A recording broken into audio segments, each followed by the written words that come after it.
All right, fans, here we go. 12 rounds of boxing in our co-main event of the evening for the WBA Middleweight Championship of the World. Introducing to you first the challenger on my right, fighting out of the red corner. Please welcome the challenger, the renowned former unified super lightweight and former welterweight champion of the world. Introducing Danny Swift Garcia. And his opponent across the ring is the defending world champion, fighting out of the blue corner.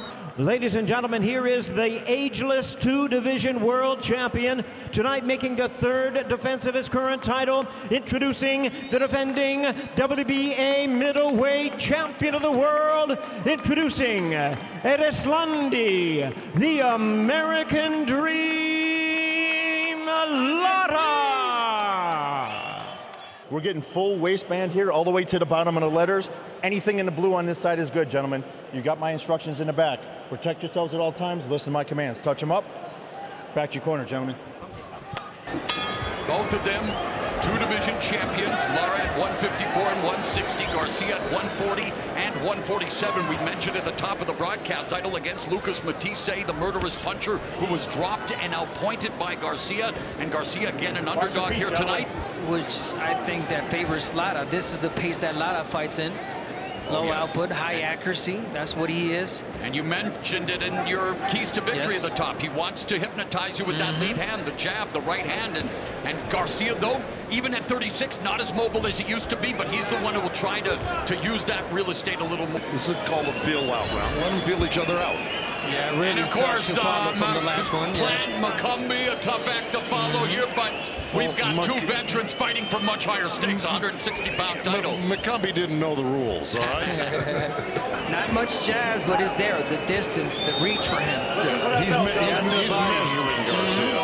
He does that for that left. Earlier tonight, thus far, Garcia and Lara, they like to continue making those big paychecks that come with being a champion. Nice combination from Lara in the opening minute. Yeah, that's Lara. He's going to keep doing that all night. And again, Garcia, he has to make the fight. He does, but he does not want to make a mistake, and that's why he's shy. He's jumping out first fight at 160. You got to make a long layup. You got to bring the fight to Lara. Yeah, but it's behind your head. You're like, yeah, I'm in a different weight class, bigger guy in front of me. I'm going to take my time. Added that 1, 2, 3 right up front. There's a left to the body by Lara. And Garcia hasn't answered back yet. When he turns around in the review, you'll see he's already marked up a little bit. Beautiful turn right there from Lara. Pivoting, still not landing anything of consequence. Neither fighter. I gotta believe this fight's gonna pick up. Nice left hand by Lara. Work on that, gentlemen. Right, stop. No punch. Straight back. I'm looking at the fight, not numbers. You keep looking at the numbers. I'll look at the fight. He did a nice right hand like that from Garcia. And again, this is what we're going to see from Lara. He hypnotizes you with the lead hand. He waits for you to make a mistake and lands that left hand. But again, Garcia, you would want him to throw a lot more. Keep Lara busy. There we go. We don't have a brawler and a boxer. So this is going to be a more tactical fight. And knows what the people want. They want an exciting fight, and that's what they pay for. But again, you know, you're going to fight based on what you have. Oh, wow.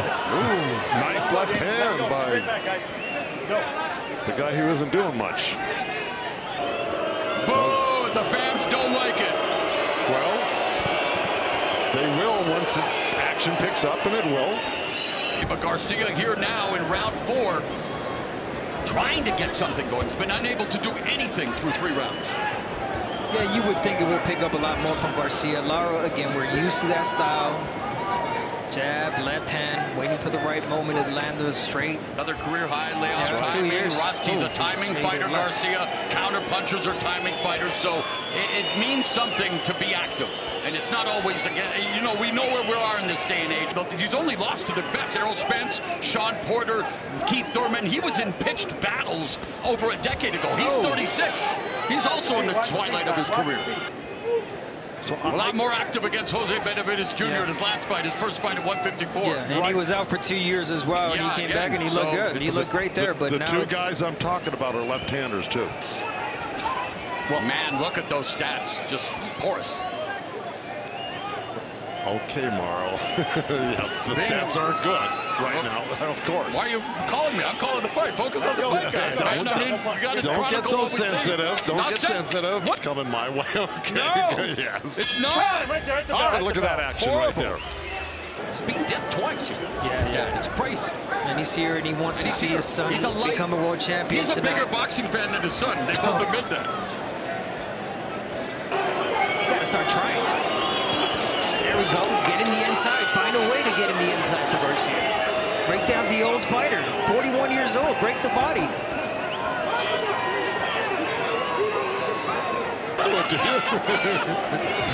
Just over a minute left here in the fifth.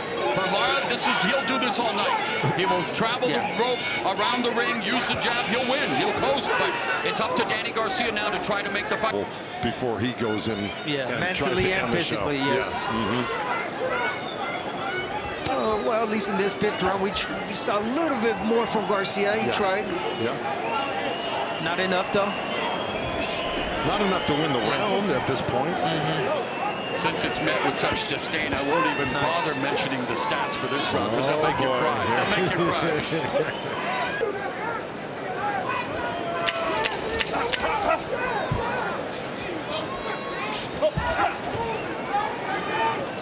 Listen for that bell, gentlemen.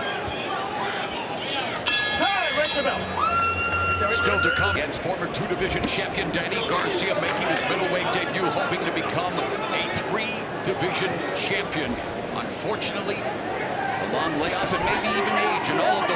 Keith Thurman, a pitch battle. Sean Porter, it didn't look great against Errol Spence, but it's always been in fights, and now the crowd, they are trying to fire these two up. Would be more of an action-packed fight, or conversely, knowing what got them to the dance. This could be the kind of battle that not the most exciting, but like you say, Joe, tactical carries with it double connotation. It does. I agree. I was talking about would unfold into a battle. Okay. And it's still good, like you say. We just have not seen much of anything here in the first half of the fight. Log watching the main event. Well, that's exciting. Yes, it is. Having a legend like Julio Cesar Chavez. A fight to try to solve the puzzle that is Lara. Exactly.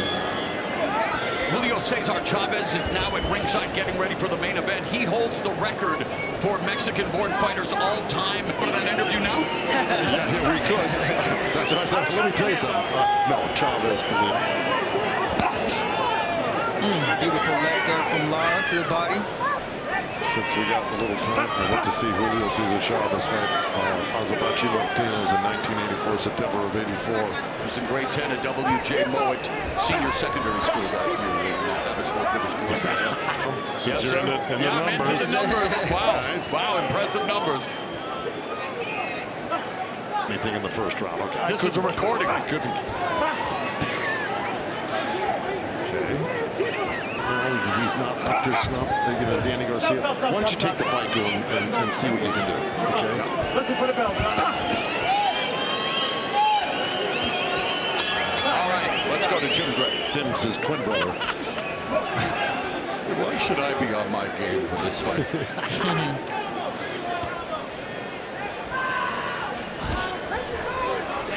Midway point of the eighth. Garcia, known for that bonded left hook.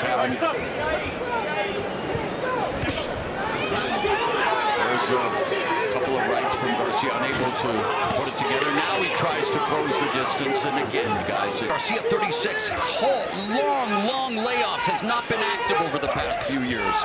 And for Lara, the same thing, one of the most avoided fighters in the sport. It is a middling division right now. You look up the word middling, it means average at best. You weren't talking to me when you were talking about middling. No, sir. When you factor in all the elements you just talked about, we're getting what Father Time eventually shows up for all of us. That's the bell, John. And we try a little bit more, take chances. Obviously, Lara will make you pay for them. But no, Lara's just patient, too patient sometimes. Well, this is the point. If you've got a debilitated Danny Garcia in front of you, Danny just came at you. You don't have to back out of there. Yeah. Oh, yeah, I get your point. Yeah. I get your point, Joe.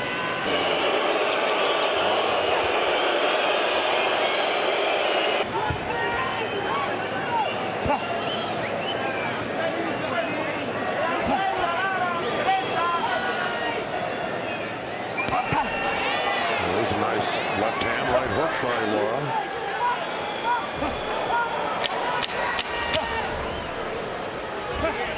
Oh, whoa! Lara just landed a straight left hand and dropped Garcia. And there we go. Lara comes alive. Garcia goes down.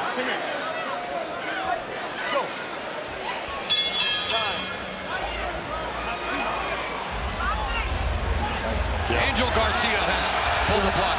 Garcia, Danny goes down for the first time in his career, and we may have just seen the end of Danny Garcia's career. Without a doubt. I think we saw the end in motion. Yeah, that was a dad. That was a dad. That was not a coach in that corner. That was the dad worried about his son. You're not the same. You're not performing like I wanted you to. You just got knocked down. You got hit, and you cannot take any more punishment. Oh, yeah. And that wasn't much. That wasn't a 1-2 with a lot of weight behind it. That was a poke. Watch this. Watch this here, real quick. No, he just throws it right from his hip. Watch. Boom. Boom. And it didn't hit him on the chin. It hit him on the nose and the eye area. So isn't it? I mean, yeah. After taking so many hard shots throughout his career, it's a jab that knocks him down for the first time. That straight left here, but a straight left from the southpaw, obviously. But Yeah, you know what I mean? it's a strong Like a jab, hand, a strong hand, but like a jab. Now look at okay, here Pops. is the dad angel. Yeah. Ladies and gentlemen, this bout has been stopped at the end of round number 9. Upon request of the corner, our referee in charge, Thomas Taylor, stops the contest. He is the winner by way of technical knockout and still the WBA Middleweight Champion of the World, Erislandy, the American Dream.